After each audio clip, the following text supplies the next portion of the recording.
जो सुमिरत सिद्धि होय गणनायक करिवर बदन करऊ अनुग्रह सोय बुद्धिराशि शुभ गुण सदन बुद्धिराशि शुभ गुण सदन।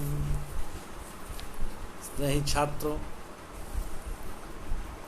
अब राम लक्ष्मण परशुराम संवाद का जो शेष बचा हुआ है वही इस वीडियो में मैं आप लोगों के सामने उपस्थित कर रहा हूं। इससे पूर्व हम लोगों ने देखा था कि परशुराम और लक्ष्मण के बीच तानातानी चल रहा था, एक दूसरे पर क्रोध दिखा रहे थे। उसी को आगे बढ़ाते हुए जो भी लोगों की अनुचित कहो क्षमहु महामुनि धीर सुनि सरोस भृगुबन समनी बोले गिरा गंभीर। इन्हें धनुष देखकर मैंने कुछ अनुचित कहा हो तो उसे हे धीर महामुनि क्षमा कीजिए। यह सुनकर भृगुवंश बनी परशुराम जी क्रोध के साथ गंभीर बानी बोले। कौशिक सुनहु मंदयहु बालको कुटिल काल बस निज कुल घालको भानुवंश राकेश कलंको अनिपट निरंकुश अबुधय शंकु। कहा हे विश्वामित्र सुनो। कौशिक विश्वामित्र के लिए आया है कौशिक शब्द। हे विश्वामित्र सुनो, यह बालक बड़ा कुबुद्धि और कुटिल है, साथ ही साथ लगता है कि यह काल के बस होकर यहां आया है और कुल घातक बनकर जी रहा है। यह सूर्य वंश रूपी पूर्ण चंद्रमा का कलंक है। यह बिल्कुल उदंड मूर्ख और निडर है। काल कवलु होइली छन माही कहो पुकारी खेरी मोहि नाही तुम हट कहो जो चाहो बारा कही प्रताप बलु रोसु हमारा। अभी क्षण भर में यह काल का ग्रास हो जाएगा। मैं पुकार करके कह देता हूं, जोर दे करके कह देता हूं, फिर मुझे दोष मत देना। यदि तुम इसे बचाना चाहते हो तो हमारा प्रताप बल और क्रोध बतलाकर इसे मना कर दो कि हमसे मुंह न लगे। लखन कहे मुनि सुजसु तुम्हारा तुम्हें अछत को बर न पारा अपने मुँह तुम आपनी करनी बार अनेक भांति बहु बरनी। लक्ष्मण जी कहा है कि छेड़ो तो छोड़ो नहीं, यह सिद्धांत को अपना करके यहाँ पर आए हैं। लक्ष्मण जी ने कहा है मुनि, आपका सुजस आपके रहते दूसरा कौन वर्णन कर सकता है। आप अपने मुंह से अपनी बात बड़ा सुंदर ढंग से कह लेते हैं। अपनी करनी अनेकों बार आपने वर्णन किया है। नहीं संतोष तपुनि कछु कहू नहीं संतोष तपुनि कछु कहू अजनि ऋष क्रो की दुसह दुख सहू वीरव्रती तुम धीर अछोभा गारी दे तन पावहु शोभा। इतने बार भी संतोष न हुआ हो तो फिर कुछ कह डालिए। क्रोध रोककर असह दुख मत सहिए।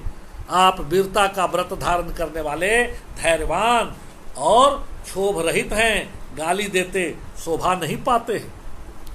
शूर समर करनी करही कही न जना वही आप विद्यमान रन पाई रिपु कायर कथहि प्रताप।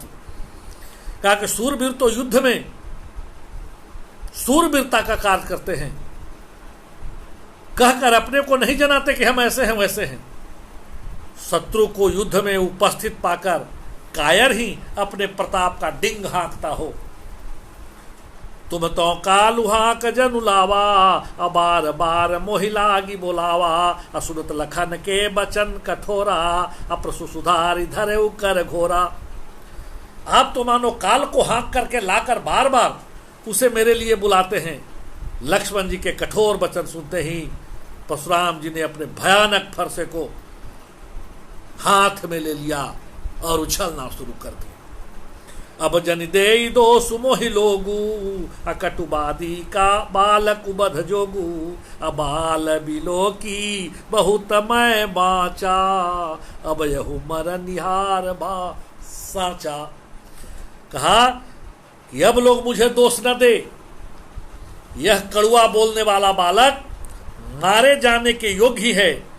इसे बालक को देखकर मैं बहुत बचाया, बालक समझ करके बहुत बचाने का कोशिश किया, पर यह सचमुच मरने को ही आ गया है। अब बिना मरले कोई उपाय नहीं है।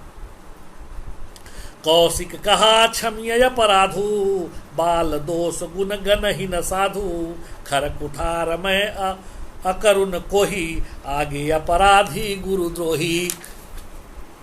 विश्वामित्र जी आगे आकर के कहते हैं कि अपराध क्षमा कीजिए प्रभु, बालकों के दोष और गुण को साधु लोग नहीं गिनते हैं। जो बालक कह तोतरी बाता, बालक जो भी कुछ कहता है तोतरी बात कह करके उसको उड़ा दिया जाता है। तीखी धार का कुठार नहीं समझना चाहिए। मैं दया रहित और क्रोधी, और यह गुरुद्रोही और अपराधी मेरे सामने है। परशुराम जी बोले, जैसे ही विश्वामित्र ने कहा कि अपराध क्षमा कीजिए, बालकों के दोष और गुण को साधु लोग नहीं गिनते, इस पर परशुराम बोले, तीखी धार का कुठार, मैं दया रहित और क्रोधी, और यह गुरुद्रोही और अपराधी मेरे सामने। उत्तर देत छोड़ऊ बिनु मारे, केवल कौशिक सील तुम्हारे। न ते ही काटी कुठार कठोरे, आ गुरहि उरी न हो तु श्रम थोरे। कहते हैं कि उत्तर दे रहा है, इतने पर भी मैं इसे बिना मारे छोड़ रहा हूं। सो हे विश्वामित्र, केवल तुम्हारे सील का, तुम्हारे प्रेम का ही यह प्रभाव है, नहीं तो इसे कठोर कुठारे से काट कर थोड़े ही परिश्रम में मैं अपने गुरु के ऋण से उरीन हो जाता। गाधी सुनु कह हृदय हसी, मुनि हरि सूझ। गाधी सुनु कह हृदय हसी, मुनि हरि सूझ। अय मैं खाड़न उखमय, आज हूं न बूझ अबूझ। विश्वामित्र जी ने हृदय में हंसकर कहा, मुनि को हरा ही हरा सूझ रहा है, अर्थात सर्वत्र विजयी होने के कारण इस राम को भी साधारण क्षत्रिय ही समझ रहे हैं, किंतु यह लोहमयी खार उख की डाली नहीं है। यह मुनि अब भी बेसमझ बने हुए हैं, इनके प्रभाव को नहीं समझ रहे हैं, ऐसा विश्वामित्र ने मन ही मन सोचा। उसके तुरंत कहे, वो लखन मुनि शीलु तुम्हारा, अको नहीं जान विदित संसारा। माता पिता ही उरिन भयनी के, अगुरु ऋनु रहा सोच बड़ जी के। इसके बाद विश्वामित्र मन में सोच ही रहे हैं कि देखिए तो मुनि को सब हरा हरा ही लग रहा है, ये सबको उख का डाल ही समझ उखाड़ने के लिए सोच लेते हैं, इन्हें भगवान का भी पता नहीं। विश्वामित्र ऐसे सोच रहे हैं कि लखन इतने में बोल दिए, कहे लखन मुनिशीलु तुम्हारा, आको नहीं जान विदित संसारा। लक्ष्मण जी कहे, हे मुनि, आपके सील को कौन नहीं जानता, वह संसार में प्रसिद्ध है। माता पिता ही उरीन भय नीके, अगुरु ऋनु रहा सोच बड़ जी के। आप माता पिता से अच्छी तरह उरीन हो ही लिए हैं, अब गुरु का ऋण रहा, जिसका जी में बड़ा सोच लगा हुआ है वो भी उरीने हो लीजिए। सो जनु हमरे ही माथे काढ़ा, अदिन चली गए ब्याज बड़ बाढ़ा।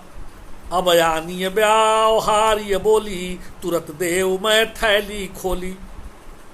वह मानो हमारे ही मत्थे लगता है लिखा हुआ है, बहुत दिन बीत गए हैं, इससे ब्याज भी बहुत बढ़ गया होगा, अब किसी हिसाब करने वाले को बुला लाइए, मैं तुरंत थैली खोल कर दे देता हूं। सुनि कटु बचन कुठार सुधारा, हाय हाय सब सभा पुकारा। भृगुवर प्रसूद देखा बहु मोही, विप्र विचारी बचौ नृपदोही। लक्ष्मण जी के कड़वे वचन सुनकर परशुराम ने कुठार संभाला, सारी सभा हाय हाय करके पुकार उठी। लक्ष्मण ने कहा, हे भृगुश्रेष्ठ, आज मुझे फरसा दिखा रहे हैं, पर हे राजाओं के शत्रु, मैं ब्राह्मण समझकर आपको बचा रहा हूं। मिले न कबहु सुभट रन गाढ़े, द्विज देवता धरहि के बाढ़े। अनुचित कही सब लोग पुकारे, रघुपति से नहीं लखन निवारे। आपको कभी रणधीर बलवान वीर नहीं मिले, हे ब्राह्मण देवता, आप घर ही में बड़े हैं। यह सुनकर अनुचित है कहकर सब लोग पुकार उठे। तब श्री रघुनाथ जी ने इशारे से लक्ष्मण जी को रोका। लखन उतरया होती सरिसा भृगुवर को पुकिसान बढ़त देख जल सम बचन बोले रघुकुल भान। लक्ष्मण जी ने उत्तर से जो आहुति के समान परशुराम जी क्रोध रूपी अग्नि को बहते देखकर रघुकुल के सूर्य श्री राम जी जल के समान वचन बोले। यहीं तक आपके पाठ्य पुस्तक में पढ़ने को आया है। तो कुल मिलाकर जब इस राम लक्ष्मण परशुराम संवाद को देखते हैं तो पाते हैं कि यह राम लक्ष्मण परशुराम संवाद यह रामचरितमानस के बाल कांड से लिया गया है।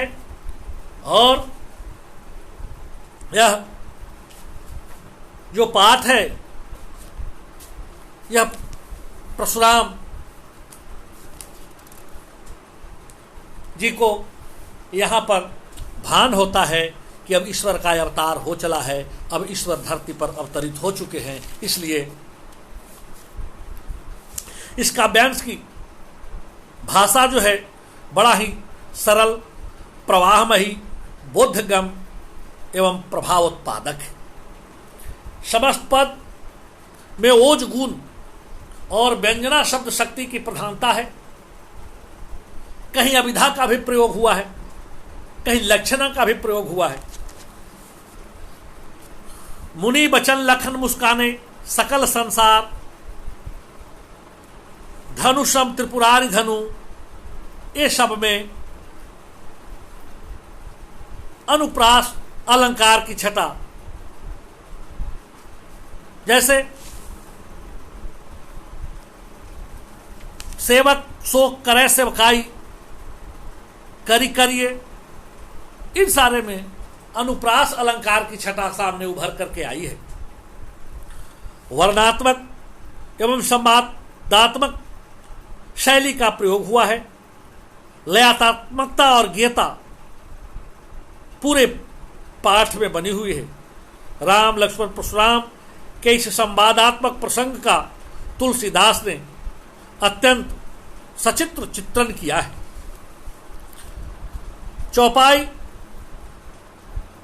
छंद से युक्त पंक्तियां परशुराम की वीरता एवं क्रूरता को भी अभिव्यंजित करती है। वीर तथा रौद्र रस का यहां सुंदर उदाहरण मिलता है। शब्द योजना भावानुकूल है। जब हम